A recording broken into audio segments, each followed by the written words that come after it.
পরিশ্রমে কোনো লজ্জা আছে? আমরা কাজ করে খাবো, ঠিক কিনা? Never under estimate any job.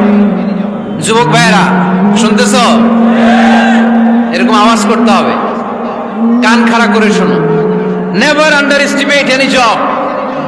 কোন চাকরিকে ছোট করে দেখা যাবে, whether it's small or big, you don't care. এটাতে কেয়ার করা যাবে না। ছোট্ট চাকরি পাইলে ঢুকে যাবা, বড় অফার আসলে পরে ঢুকবা। এটা ছোট কাজ, এটা হোটেলের ওয়েটার, এটা ছোট্ট স্টাফ, এটা কেরানি না। কাজ কাজই, কাজের মধ্যে কোনো ছোট বড় নাই। খেটে খাওয়া মানুষকে বিশ্বনবী অনেক সম্মান করতেন। বিষ্ণু ইসলাম খেটে খাওয়া মানুষদেরকে এত ভালোবাসতেন, বিদায় হজের মতো এত গুরুত্বপূর্ণ ভাষণও এই মেহনতি মানুষদের কথা বাদ যায় না। সুবহানাল্লাহ পড়বেন না?